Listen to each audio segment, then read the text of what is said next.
ठाणे ते बदलापूर आणि भिवंडी शहरात मागील 6 महिन्यांपासून बंद असलेली टोईंग कारवाई पुन्हा सुरू करण्याचा निर्णय ठाणे वाहतूक शाखेनं घेतलाय। चुकीच्या पद्धतीने होणारी कारवाई आणि टोईंग वाहनांवरील कर्मचाऱ्यांमुळे होणारे वादाच्या अनेक तक्रारी पोलिसांना प्राप्त झाल्या होत्या। नागरिकांच्या तक्रारीनंतर वाहतूक पोलिसांना ही कारवाई बंद करावी लागली होती। ठाणे आयुक्तालय क्षेत्रात ठाणे ते बदलापूर आणि भिवंडी शहराचा भाग येतो। ठाणे शहर वाहतूक पोलिसांकडून नियमाचं उल्लंघन करणाऱ्या चालकांवर कारवाई केली जाते। रस्त्यालगत बेकायदेशीरपणे उभ्या असलेल्या दुचाकींवर टोईंग वाहनाद्वारे कारवाई होत होती। ही कारवाई करताना टोईंग वाहनांवरील कर्मचारी हे चालकांसोबत वाद घालत होते। अनेकदा चालक हा दुचाकीपासून काही अंतरावर असतानाही त्याची दुचाकी उचलली जात होती। त्यामुळे अनेक तक्रारी वाहतूक पोलिसांकडे प्राप्त झाल्या होत्या। टोईंग बंद व्हावी यासाठी आंदोलन देखील झाली होती। त्यामुळे टोईंग कारवाई बंद करण्याची वेळ वाहतूक पोलिसांवर आली होती।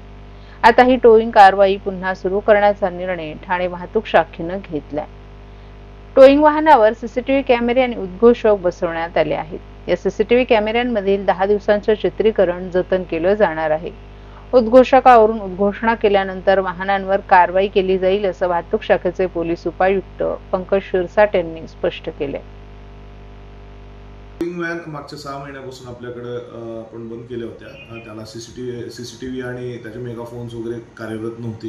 काही लोकांच्या भरपूर तक्रारी होत्या। जानेवारी एंडला आपण त्यांच्याबरोबर करार करून त्या 1-2 दिवस हे केल्या आणि नंतर तक्रारीत वाढ झाली, त्याच्यामुळे आपण तात्काळ लगेच बंद केल्या होत्या। पण आता त्याच्यात पारदर्शकता आणण्यासाठी टोईंग व्हॅनची जी कारवाई आहे त्याच्यात पूर्ण पारदर्शकता आणण्यासाठी आपण टोईंग व्हॅनवर सीसीटीव्ही माउंट केलेले आहेत आणि मेगाफोनही त्याचा सगळ्या मेगाफोन्स चालू आहेत की नाही त्याची आत्ताच आपण पूर्ण इन्स्पेक्शन केलेलं आहे। इन्स्पेक्शन कमिटीत मी, माझे एसीपी आणि पीआय ॲडमिन या 3 जणांच्या कमिटीने त्याचं इन्स्पेक्शन केलेलं आहे। त्याच्या अनुषंगाने सीसीटीव्हीमध्ये 10 दिवसाचं फुटेज राहणार आहे। ते सीसीटीव्ही त्या जे क्रेन मालक आहेत त्यांच्यासाठी ते अवेलेबल करण्यात त्यांना ॲक्सेस दिलेला आहे आणि आपलं जे कंट्रोल रूम आहे ठाणे पोलीस ट्रॅफिक पोलीसचं जे कंट्रोल रूम आहे तीनाथ नाका या ठिकाणी त्याचं लाईव्ह आपण फीड्स घेणार आहोत आणि त्याचे 10 दिवसाचं फुटेज आपल्याकडे अवेलेबल असणार आहे। सर, याच्यावर कर्मचारी जे काम करतात टोईंगचं ते आणि लोकांमध्ये नेहमी वाद होतात, ते नशा करतात, तंबाखू खातात, याबद्दल तुमचं काय नियंत्रण आहे? याबाबत वारंवार त्याच्याही तक्रारी प्राप्त होत्या। त्याच्यामुळे उद्या आपण त्यांची ट्रेनिंग सेशन घेत आहोत की लोकांबरोबर सौजन्याने कसं वागावं, आपण कसं राहावं आणि जर कोणी गुटखा खातानी, पान खाऊन किंवा दारू पिऊन जर अशा प्रमाणाचं व्यसन करून जर कोणी क्रेनवर कर्मचारी काम करत असेल तर त्या क्रेनचे तात्काळ परवाना रद्द करण्यात येईल। फक्त त्यासाठी आपल्याला प्रॉपर एव्हिडन्सेस लागतील आणि ते केलं का आपण त्याची पुढील 6 महिन्यासाठी किंवा 2 वर्षांसाठी किंवा कायमस्वरूपी त्याच्याबरोबर जो करार आहे आपण त्याला रद्द करू। सर, गेल्या 6 महिन्यापासून क्रेन ही बंद होती टोईंग। सामान्यांना अनेक तक्रारी तुमच्याकडे आलेल्या आहेत, तर त्या तक्रारीबद्दल काय सांगाल? कारण आत्ताच एक सामान येऊन गेला की फुटपाथवर गाड्या आहेत, ऑनलाईन दंडाचा काही परिणाम होत नाही, त्या टोईंगचा काय फरक पडणार आहे का आता? आपण वारंवार आपल्याला फुटपाथवर पार्किंग झालेली, फुटपाथच्या साईडला नो पार्किंगच्या बोर्डच्या खाली पार्किंग झालेली, 2 व्हीलर्स असतील, 4 व्हीलर्स असतील, याची आपल्याला वारंवार तक्रारी प्राप्त होतात। पण आपण त्या ठिकाणी जाऊन ई चलन मार्फत त्यांच्यावर कारवाई करतो, अनाउन्समेंट करतो, पण त्याचा कोणत्याही प्रकारे परिणाम होताना दिसून येत नाही। त्यासाठी टोईंग व्हेकल्स आपण चालू करत आहोत की पहिले आपण फुटपाथ क्लिअर करणार आहोत आणि जे नो पार्किंगचे बोर्ड्स आहेत त्याच्या खाली आणि नंतर जे रस्ता सामान्य रहदारीस ज्या अडथळा ठरत असतील अशा वाहनांना टो करण्याबाबत कारवाई करणार आहोत।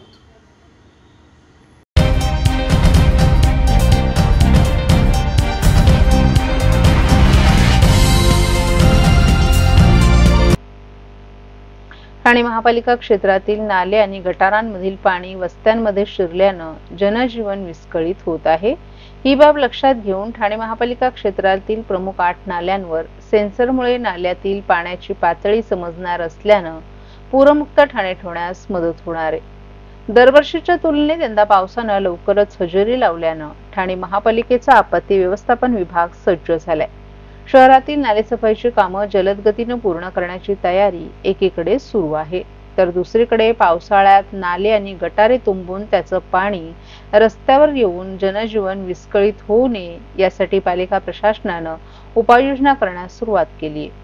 याच अनुषंगानं शहरातील दरवर्षी पाणी साचणाऱ्या नाल्यांवर पाणी खेचण्यासाठी पंप बसवण्याची मोहीम हाती घेतली आहे।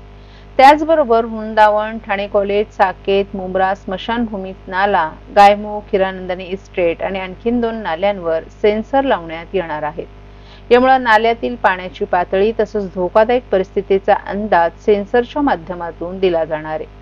तसंच महापालिका मुख्यालयाच्या ठिकाणी आपत्ती व्यवस्थापन कक्षाबरोबर 9 प्रभाग समितीत आपत्ती व्यवस्थापन कक्ष कार्यान्वित करण्यात आले। या ठिकाणी प्रत्येकी 2 ते 3 कर्मचाऱ्यांवर प्रभाग समितीनिहाय तक्रारी सोडवण्याची जबाबदारी आहे। महापालिकेने शहरातील नाल्यांमधील पाणी पातळीची नोंद ठेवण्यासाठी एक सुरक्षा चौकीही उभारली आहे। या ठिकाणी 3 शिफ्टमध्ये कर्मचारी तैनात असणार आहेत। त्याच्या माध्यमातून पंपही सुरू आहेत किंवा बंद पडले आहेत त्याची चाचपणी केली जाते। तसंच स्थानिक नागरिकांचा सहभाग वाढवण्यासाठी मोबाईल क्रमांक घेतले असून महापालिकेच्या व्हॉट्सअप ग्रुपवर ते जोडण्यात आले। त्यानुसार पाणी साचण्याच्या ठिकाणी कर्मचारी नसला, पंप बंद पडला किंवा पाणी साचल्यास त्याची वर्दी आता स्थानिकांना या माध्यमातून देता येणार आहे।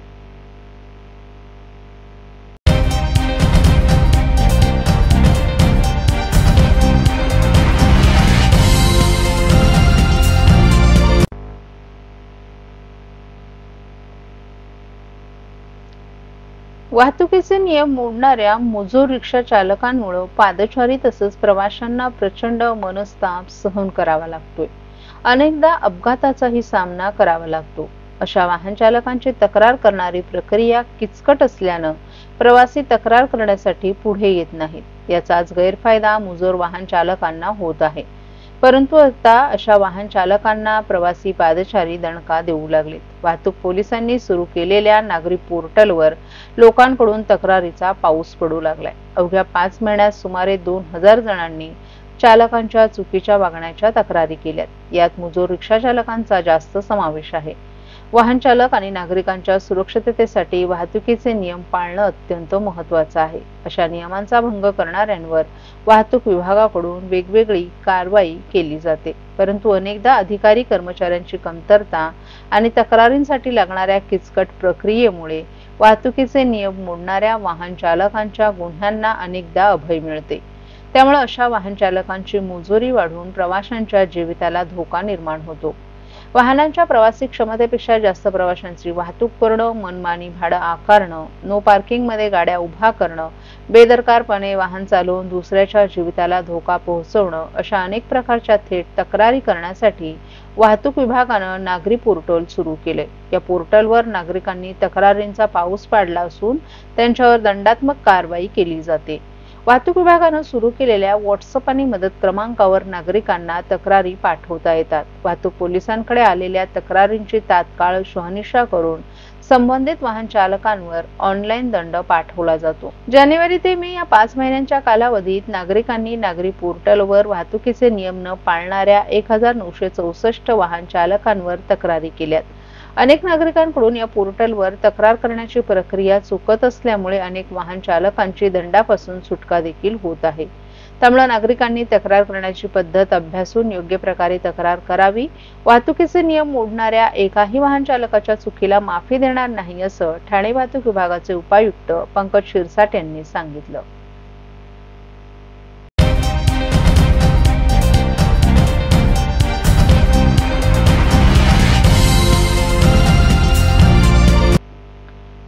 क्रिकेट खेळण्याच्या वादातून एका टोळक्यानं दुसऱ्या गटातील शिवम करोतिया वय वर्ष 20 राहणार वागळे इस्टेट याच्या पाठीच्या उजव्या भागावर वार केले। हल्ल्यात गंभीर जखमी झालेल्या शिवमचा उपचारापूर्वीच मृत्यू झाला। या प्रकरणी गुन्हा दाखल करण्यात आला असून आरोपींचा शोध घेण्यात येत असल्याची माहिती वागळे इस्टेट पोलीस ठाण्याचे वरिष्ठ पोलीस निरीक्षक शिवाजी गवारी यांनी दिली आहे।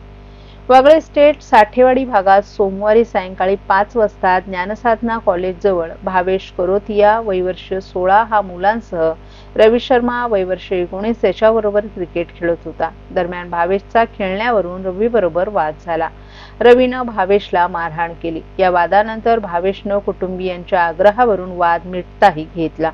वाद मिटल्यानंतर पुन्हा कॉलेज समोर भावेशचे 2 भाऊ साहिल आणि शिवम तसंच रवीचा मित्र तनिष हेमंद्र सिंग राहणार सर्व साठेवाडी यांच्यात वाद झाला। या वादातून त्यांच्यात हाणामारी झाली। यामध्ये तनिषनं शिवमच्या उजव्या बाजूला चाकू खुपसला। गंभीर जखमी झालेल्या शिवमला जिल्हा शासकीय रुग्णालयात दाखल करण्यात आलं।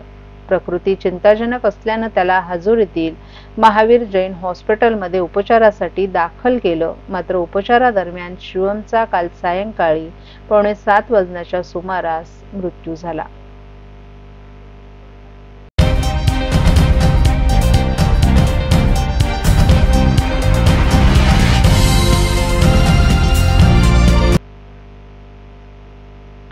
उपमुख्यमंत्री एकनाथ शिंदे यांच्या संकल्पनेनुसार ठाणे महानगरपालिकेनं 3 आणि 4 जून रोजी संपूर्ण घोडबंदर रस्त्यावर सर्वकष स्वच्छता मोहीम, चौक अशा सर्व ठिकाणी ही मोहीम राबवण्यात येत आहे।